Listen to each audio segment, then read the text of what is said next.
Agora.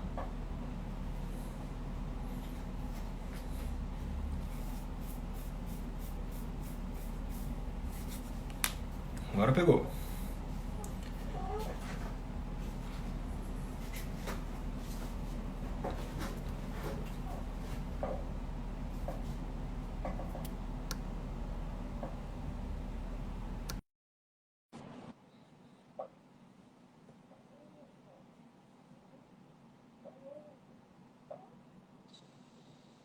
Opa, agora foi, Agora hein? sim.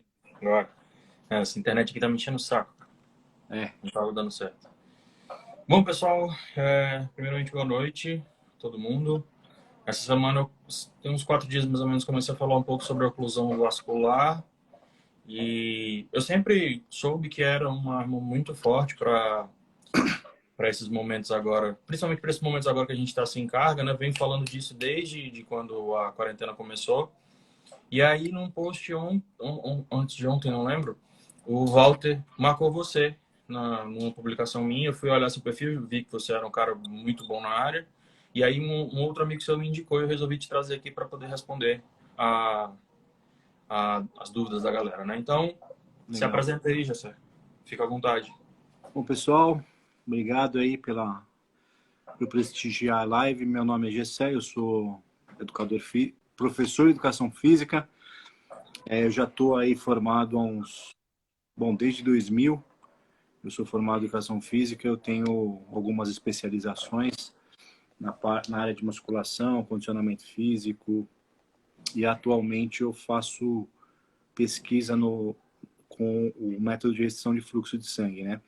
Que é uma das atividades do mestrado que eu faço na USP. Né? E especificamente eu estudo essa metodologia, que é a metodologia de restrição de fluxo de sangue, né? Treinamento de força no caso. E quando eu falo sobre o método, né, de restrição de fluxo, o pessoal pensa só no treinamento de força, né? Uhum. Na realidade, ele é muito mais amplo. O método de restrição de fluxo ele pode ser realizado com treinamento aeróbio, inclusive, e ter as mesmas adaptações do treinamento de força, né? Então, você imagina um método onde você faz uma esteira ou uma bicicleta com a restrição de fluxo e você tem hipertrofia similar ao treinamento de força com cargas altas, no caso 70% do RM. Né?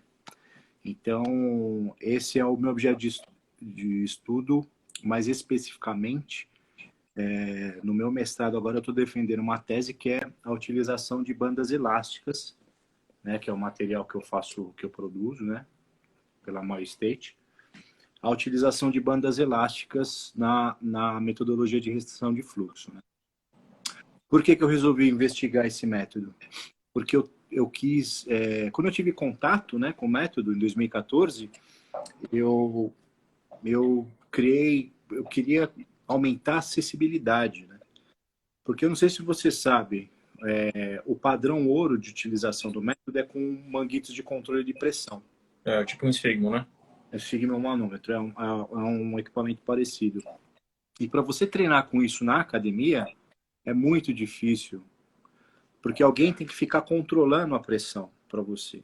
E fica aquele monte de vários fios, né? Aquela coisa tudo pendurada e tal. Então, eu queria saber se tinha como deixar o método mais prático utilizando a borracha apenas, um elástico apenas, né? Então, é isso que a gente pesquisa, que eu estou há mais de quase 3 anos aí pesquisando lá junto com o meu grupo, que é liderado pelo Gilberto Laurentino, que é um dos caras que mais sabe sobre restrição de fluxo no mundo. Ele é autoridade mundial, né? Então, é isso. Estou aqui para tentar sanar as dúvidas aí, que eu puder ajudar, né? Com que eu... Inclusive minhas, porque eu também tenho várias, né? Eu gosto de estudar sobre o tema, mas como não é muito o meu foco de estudo, eu gosto de ter como uma ferramenta acessória para o meu trabalho, então eu não me aprofundo tanto como você se aprofunda, porque, enfim, é o seu material de trabalho, né? Sim.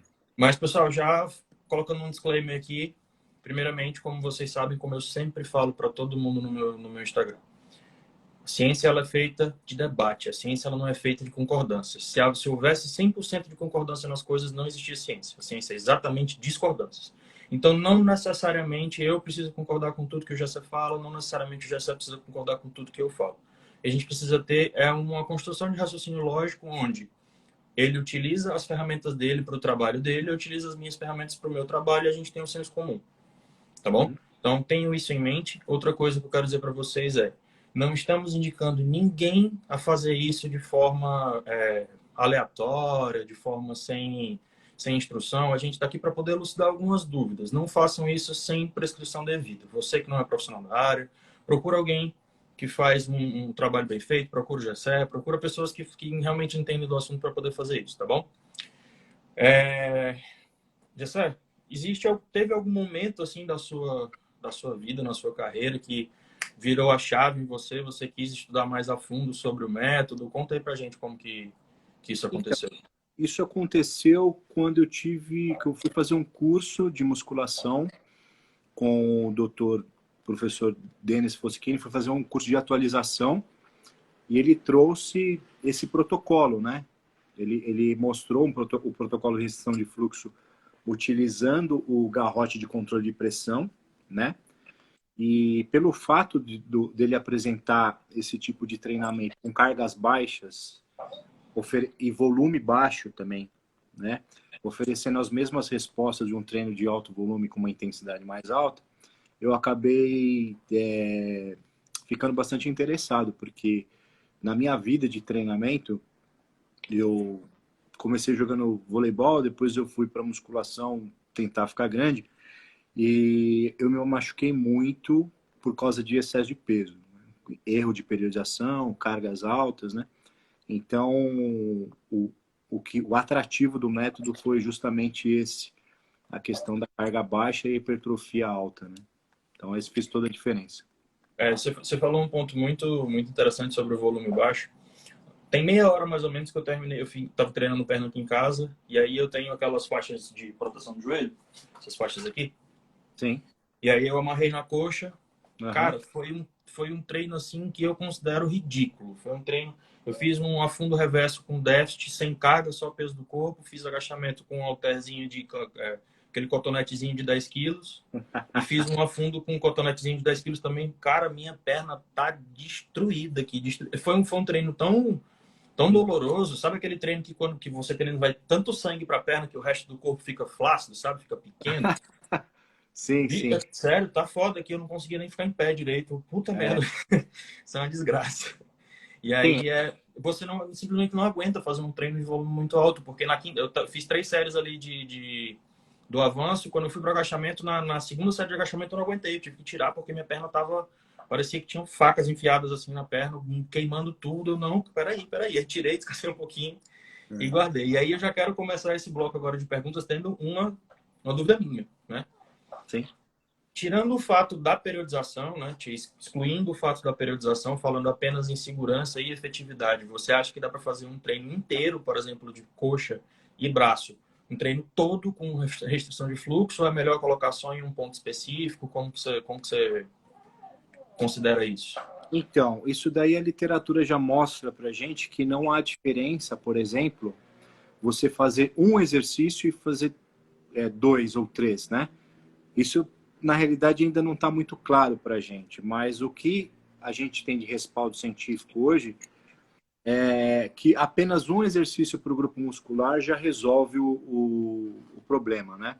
O que eu quero dizer? Que você não precisa fazer vários exercícios para o mesmo grupo muscular em uma sessão de treino, tá? Você pode fazer apenas um. E aí você escolhe fazer da maneira como você quiser, cara, porque a gente não tem ainda trabalhos feitos com fitness, né? Assim, pensando na questão estética. O que a gente sabe é que você não precisa de um volume alto em termos de trabalho mecânico. Você vai precisar ali de 75 repetições com um aperto X lá do elástico e uma carga de 20 a 40% de um RM, né? E aí você tem uma progressão aí onde você faz 30 repetições na primeira série. Isso é o que a maioria dos trabalhos tem mostrado, né? E faz mais 3 séries de 15. E aí você já tem todo o estímulo necessário para aumentar lá ao processo de adaptação do treinamento, né, que é a hipertrofia e a força muscular. Mas eu ainda acho cedo eu falar para você que pessoas muito treinadas não precisem de mais exercícios, né? Tipo, no seu caso, eu faria apenas um exercício por sessão, só que qual que é o grande ponto positivo, né, além do treinamento com restrição de fluxo? É que o dano muscular, ele some muito rápido. Então, por exemplo, você faz uma sessão, fica dolorido. Na segunda, dói, mas nem tanto. A terceira, não tem mais dor muscular e o dano muscular some. E parece que, pelo fato do dano muscular sofrer, ele sumir muito rápido, você pode repetir o estímulo mais vezes na semana. Então, e aí você pode ter um benefício em termos de aumento do volume total dentro de um microciclo de treinamento, né? Então, os trabalhos, se você pegar alguns artigos aí de 2017, 2018 para cá, eles vão justamente focar nessa questão de querer responder se esse volume aumentado de frequência semanal é algo positivo para oferecer mais adaptações em relação à hipertrofia. Esse é o caminho que eu acho que a restrição de fluxo tem dentro do esporte, né? Dentro do bodybuilding. Você treinar um grupo muscular mais vezes na semana. Né? Agora, Pode falar. se você vai usar isso como pré-exaustão ou como pós-treino, no final do treino para dar uma estimulada maior, para aumentar o volume de treino, isso eu não sei te responder o que é mais efetivo, tá? Mas é algo que você pode brincar aí dentro de um processo de periodização. Testando, né? Até porque a ciência é dose e acerto, dose e erro, dose e acerto. Então não tem muito o que pensar mesmo. Inclusive você falou uma coisa bacana sobre a frequência semanal, né? Fazer mais estímulos. E eu fiz uma experiência no meu último cutting, acho que tem mais ou menos uns 6 meses. Eu treinei perna todos os dias, né? Só dividir os grupos entre anterior e posterior. Treinava um dia anterior, um dia posterior, um dia anterior, um dia posterior. E, cara, os resultados que eu tive foram absurdos, absurdos. Acho que minha perna nunca teve com tanto volume quanto esteve nessa época, entendeu? Então, cara, é um assunto assim que a gente poderia falar sobre a frequência, tirando a restrição de fluxo, né? Porque os trabalhos mais recentes aí, eles têm mostrado que pessoas mais treinadas estão respondendo mais com uma frequência maior, né? Com mais vezes treinando o grupo muscular da semana, que vai completamente contra o método Blitz, onde você tem um estímulo só semanal com volume altíssimo, né? Parece que, assim como um dos pesquisadores que fazem parte no grupo de pesquisa muito forte lá fora, que é o cara que chama Denkel, ele mostrou em 2016 que quando você dá o estímulo, uma pessoa muito treinada, um estímulo de treinamento, a síntese proteica aumenta, só que ela cai muito rápida. Então, o ideal seria, caiu, estímulo de novo, caiu, estímulo de novo. Parece que uma pessoa treinada, algo em torno de 48 horas é o ideal para estar estimulando novamente a musculatura, né? Esse é apenas um trabalho, né? Tem vários outros trabalhos falando a respeito.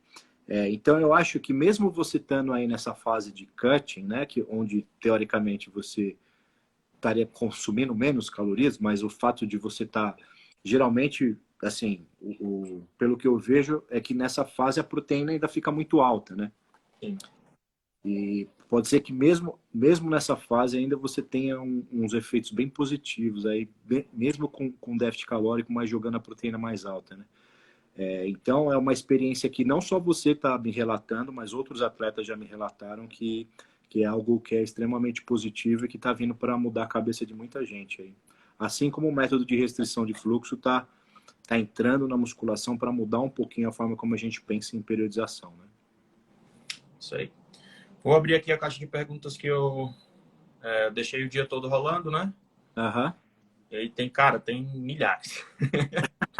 Ô, louco, Vamos essa live vai demorar então, hein? Vamos lá. Vamos começar aqui.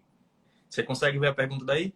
Como saber a pressão ideal para a oclusão vascular utilizando material improvisado? Bom, então, ó, o que eu vou te falar é o seguinte, da experiência de laboratório que a gente tem, é que o último trabalho falando sobre pressão de oclusão, a gente tem que prescrever o treinamento em ambiente de laboratório com o fator da pressão de oclusão máxima, né? Então você tem a pressão sendo exercida no membro, né? Vai fechando lá com o esfigmomanômetro apertando, e aí quando você fecha todo o fluxo venoso arterial, você tem lá o valor de 100% da pressão, que isso daí se chama pressão de oclusão, tá? Então vamos supor que eu pego você para treinar e coloco o esfigmo lá na sua perna, vou apertando, vou apertando, vou apertando, aí eu vejo que a sua pressão fecha em 200 da sua coxa. Não tem fluxo arterial e nem venoso passando. Quando eu tenho esse valor de 100%, o ideal que a literatura tem mostrado é trabalhar entre 80% e 40% desse valor, ou seja, a pressão ideal no controle seria algo para você em torno de 140, 160 milímetros de mercúrio, pensando nesse range aí, tá? Então a gente tem uma resposta em relação ao modelo de controle de pressão. Quando você faz o modelo prático, que é esse que eu estudo, a gente trabalha com escala de percepção de aperto. Então como é que funciona? Eu vou lá, coloco o elástico na sua perna, no seu braço, faço um aperto e você me responde através de uma escala se esse aperto está muito apertado ou não tem aperto nenhum. Então, como é que funciona? Em 2013, um pesquisador norte-americano que chama Jacob Wilson, ele validou essa escala num trabalho dele, que é a escala de 0 a 10. Né? Então, você tem 0, que é esse aperto que você tem agora, que é nada, e 10, que seria um aperto máximo com dor, no local onde está sendo realizado o aperto. O ideal seria você treinar numa sensação de aperto entre 6 e 7, que é apertado e ao mesmo tempo é confortável, não tem dor, não tem desconforto onde está sendo realizado o aperto, entendeu? Então parece que dessa forma a gente consegue ter a pressão necessária, o aperto necessário para ter o estímulo de oclusão, de restrição de fluxo necessária para poder realizar o treinamento, né? Então, o que eu posso te responder? Mesmo usando essa escala de aperto, né, que vai de 0 a 10, você vai usar uma percepção 6 ou 7, não dá para saber se o fluxo está 80, 60, 70 ou 40%. Você não tem uma ideia, tá? Mas o que eu posso te assegurar é que fatalmente assim vai estar dentro desse range. Porque a É gente porque é um, tem é um range bem grande, né? Então, a gente tem visto muita coisa no laboratório e que realmente está muito próximo disso, muito próximo e muito próximo de 60% a 70% da pressão de oclusão, né? Então, algumas coisas que você pode, durante o treinamento, ver que você está na pressão ideal é a sensação de fadiga e esforço que você está fazendo, né? E quando você está na pressão ideal, fazer 15 repetições, 20 repetições, você tem um nível de dificuldade alto, tá? Mesmo usando a carga de 30%, 40%. O ideal, acho que para o esporte, para o fisiculturismo, no caso, o treinamento de força, é aproximar de 30% do RM. A gente está querendo descobrir lá no laboratório se 20% ou 15% do RM a gente consegue um efeito legal com pressões mais altas, né? Próximo de 80%. Então, esse modelo prático com elástico, ele serve muito bem para o ambiente de academia, e para o ambiente de clube e até treinamento esportivo. Você pode ter certeza. vamos para a próxima.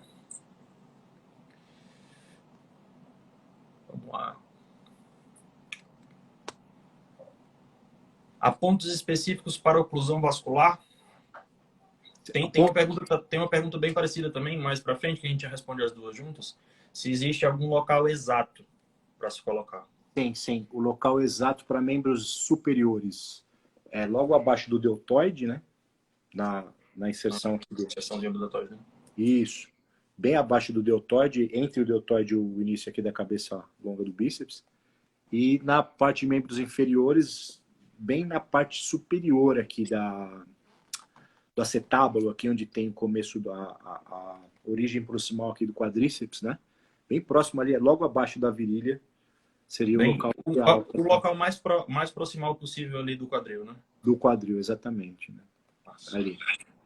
E outra Pode falar. coisa, você realizando as pressões nesses locais, você treina o corpo inteiro. Você fez ali a pressão na parte superior ali, da coxa, você treina tudo que está para baixo. Panturrilha, tibial anterior, posterior de coxa e o quadríceps, né? E para a parte superior você treina todo os braços E antebraço, né? e antebraço e tríceps, né? Eu vou até, acho que eu já vou até antecipar uma pergunta, não sei, geralmente que essa é uma dúvida que todos têm, né? Se você vai ter efeito nos músculos grandes, né? Nos Dorsal, músculos, peito, né? Isso é uma no que eu deltoide. sempre acreditei que não dá, né? Mas o que é que você pode falar pra gente? Então, tem dois trabalhos que mostram que os caras tiveram efeito nos músculos nos músculos grandes, peitoral, deltoide, tríceps braquial. O tríceps já é do braço, mas mais o peitoral e o deltoide. Tem os dois trabalhos que mostraram quando a carga era de 30%. E eles foram até a fadiga, tá? Por Então, conta da fadiga da musculatura ou por conta da própria pressão mesmo?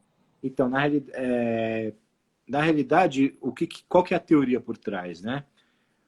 Você, com 30%, sem a restrição de fluxo, você faz um volume gigantesco.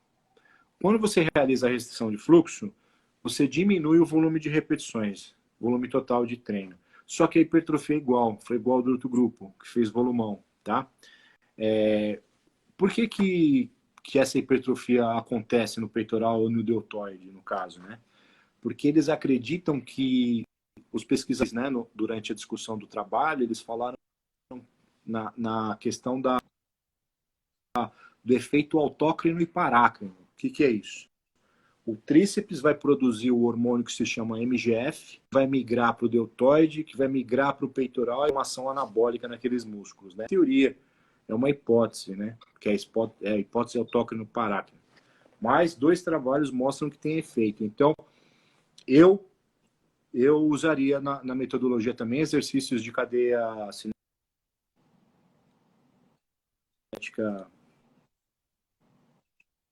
fechada e aberta, quer dizer, multiarticular, né? Por exemplo, ou supino, flexão de braço, Show. de treinamento, com certeza. Não sei se a tua internet é a minha, cara. Tá travando um pouco. Eu acho que é a minha.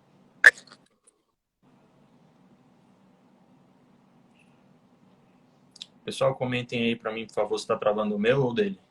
Não, pronto, voltou. A minha internet tá horrível aqui.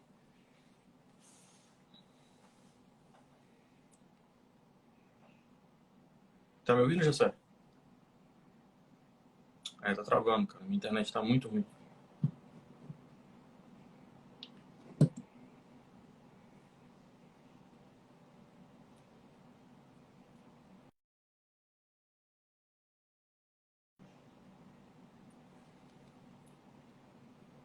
Deixa ele me chamar de novo.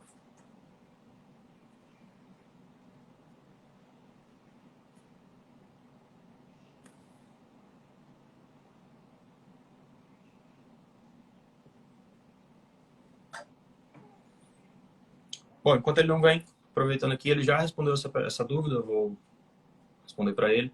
Qual a intensidade ideal para realizar os exercícios? Né? Se existe limite quanto a respeito da intensidade. Ele já falou aqui que seria entre 20 a 40, 50% da intensidade, tá? De um RM. Então, a gente já pula aqui essa pergunta. Vamos esperar ele voltar.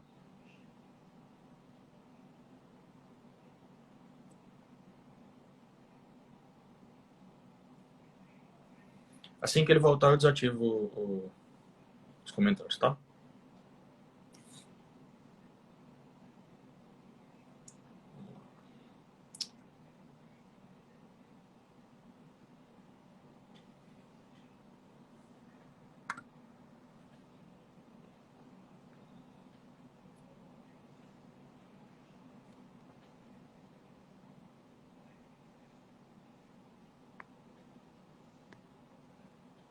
Deixa eu ver se eu acho ele aqui. Achei.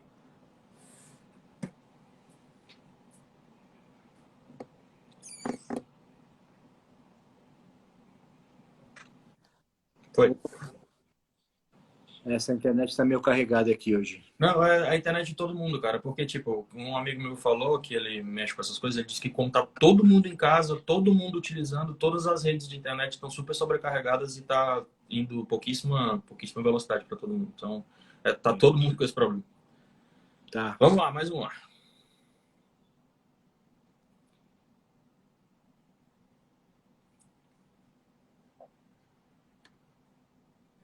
Qual período da periodização é mais viável usar a oclusão e onde não usar? Cara, então, isso a gente, na realidade, especula ainda, né? Porque, assim, tá ouvindo?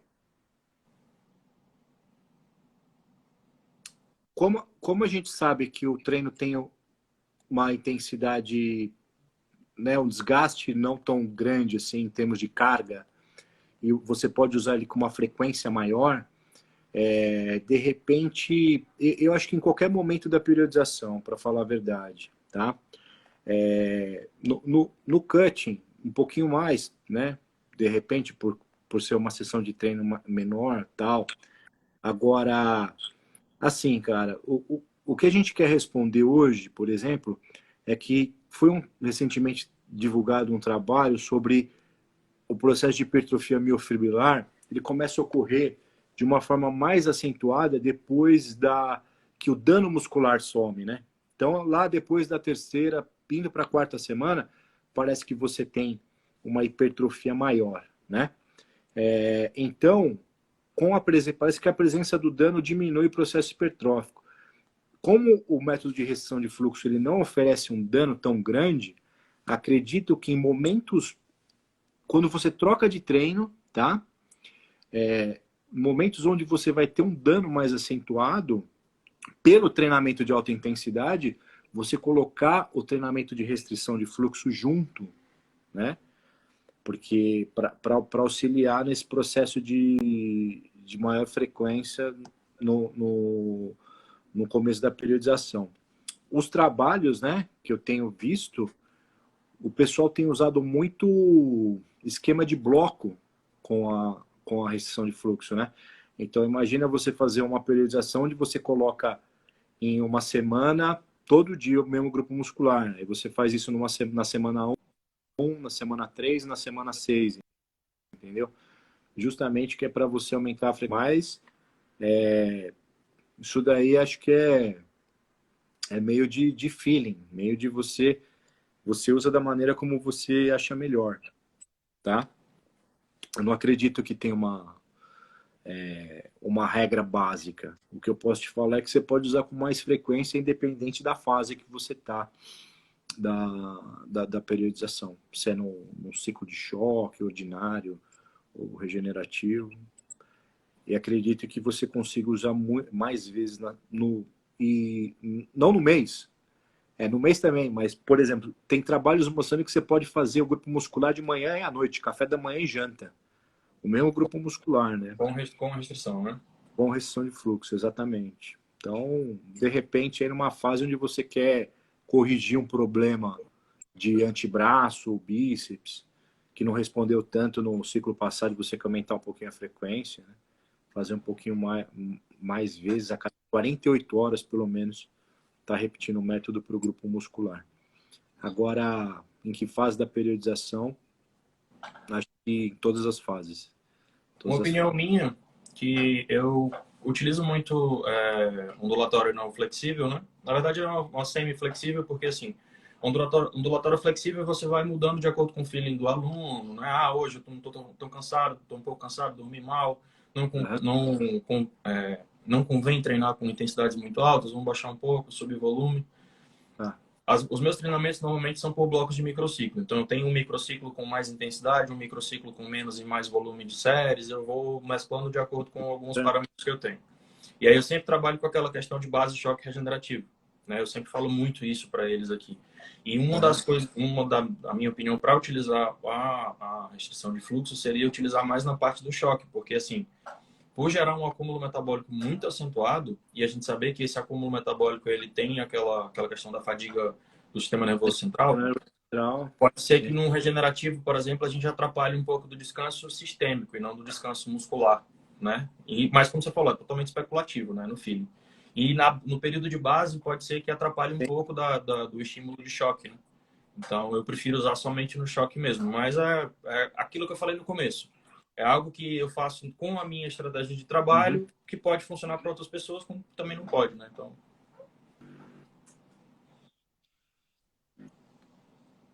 vamos partir aqui para a próxima. É.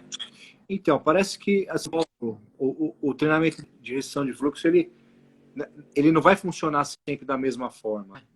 Ele vai ter um período que ele vai ter lá um efeito ótimo, depois isso diminui, né?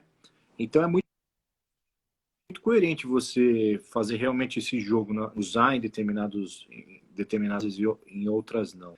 Mas a única coisa que a gente tem para falar, assim, pensando no esporte, porque é difícil fazer esse tipo de questionamento hoje, porque o método ele foi muito estudado e é muito estudado para a questão da reabilitação, né? Do pessoal que não pode trabalhar com carga alta. Colocar isso no esporte tá vindo de 2000 e vai, chutando alto aí, 2014 para cá, 2012 para cá, né? Que o pessoal tá vendo isso daí. E os trabalhos têm mostrado que tem um efeito aditivo mesmo. Né? Ele auxilia, você tem a sua carga de treinamento da periodização, colocar a restrição de fluxo como um a mais, parece que tem um efeito interessante, tá? E especula-se muito a questão hoje não da resposta hormonal, mas da questão da angiogênese, né, que é o aumento da capilarização. Então você tem um efeito forte de aumento de capilar ali, isso vai te ajudar a aumentar a quantidade de nutriente que vai chegar no músculo e pode te ajudar na hipertrofia, né? Alguns trabalhos com restrição de fluxo, eles mostram que ele ativa muito, né? Ele diminui a miostatina quando você utiliza o método de restrição de fluxo, e aquela via que a gente tem na célula aqui, né? A via que é o downstream, são as vias de sinalização de síntese proteica, e em contrapartida a gente tem as vias de catabólicas, né? Que é de degradação proteica. Então parece que o método de restrição de fluxo ele tem um efeito ali positivo e inibir a parte de degradação proteica, né? Então, por exemplo, em uma dieta hipocalórica, por exemplo, né? Pode ser Então, utilizado como ferramenta, eu vejo dessa forma, né? Tá? realmente é uma boa, você me deu um insight assim gigantesco sobre essa questão, por conta dessa inibição aí da degradação de Você tem uma, proteína, realmente é em uma, dietas que estão tão em hipocalórico seria uma ótima opção mesmo. você tem que pensar mais ou menos o seguinte, né? Como é um método que tem um potencial de estimular a síntese muito grande, né? E contrapartida ele tem um volume baixo, né? Você tem ali 75 repetições só para fazer, que é um volume baixo com uma intensidade baixa, então você não tem um estímulo que vai fazer uma inibição tão... Porque a gente sabe que a MPK ela tem uma Uhum. questão de inibição, então de repente ter mais vezes esse método para auxiliar nessa questão de preservar, dar um estímulo bom, pequeno, para ter aumento da síntese proteica e não ter muito desgaste muscular, né? Muito aumento Show. de AMPK. Essa aqui foi feita várias vezes também. Se tem algum perigo de fazer a oclusão, qualquer pessoa poderia fazer. Então, qualquer pessoa saudável pode fazer o método, né? A gente é contraindicado para pessoas com coronariopatia, né? Problema de trombo, né? Cardiovascular recentemente, né? E tem problema vascular. Agora, tirando essas limitações, qualquer pessoa pode realizar. Inclusive, a gente está fazendo um estudo agora com idosos hipertensos, controlados com remédio, né? Mas que estão usando a metodologia de restrição de fluxo, porque a gente vê que o estresse cardiovascular de você usar a restrição de fluxo é muito semelhante de um treino com uma carga mais pesada, entendeu? Então, eu acredito que se você é um hipertenso e não é controlado com medicamento, ou uma pessoa que tem problema de trombo histórico na família, algum problema vascular, não aconselho a utilizar o método. Passar longe do método, inclusive. Tá? Mas se você é uma pessoa saudável, eu não estou nem falando como empresário agora, estou falando como professor mesmo, tá? Como pesquisador. Eu acho que é algo que deveria estar na mão de todo mundo, é uma ferramenta extremamente válida, né? Porque você imagina, você fazer uma sessão de treino aí com 3 minutos e meio, 4 minutos, você tem um efeito aí anabólico e anticatabólico da musculatura. É um achado, é uma coisa extremamente fenomenal, né? E esse é, de fato, o Time Efficient Training que eu vivo batendo tecla. Tem muito treinador que é preguiçoso, que chega, passa um treino lento para a pessoa na academia e chama essa porcaria de Time Efficient Training. O Time Efficient Training é exatamente isso, é fazer com que um treino seja efetivo num curto espaço de tempo, ou que ele tenha mais séries num curto espaço de tempo. Então,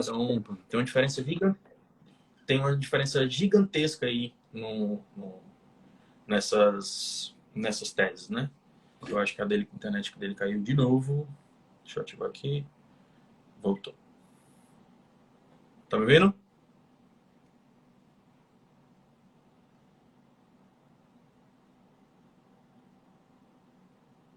Tá me ouvindo agora? Não, tá sem áudio? Ai, caramba. Tá, peraí. Pessoal, eu vou... Tá ouvindo agora? Ainda não?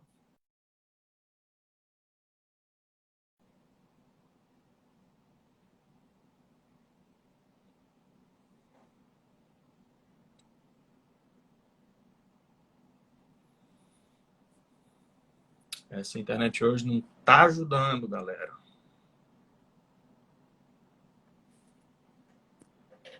E o meu celular também não. Começou de novo. Eu não consegui chamar ele. Ah!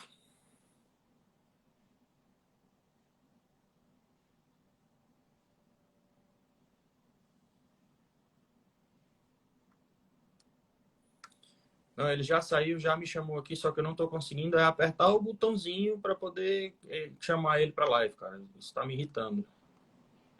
Eu aperto e não vai. Eu acho que eu vou ter que abrir e ligar de novo. Tá, pessoal? Vou fazer o seguinte. Vou deixar essa salva, tá? Vou deixar essa live salva. Vou abrir outra para a gente responder mais algumas perguntas, tá bom? Fiquem aí, já vou abrir mais uma.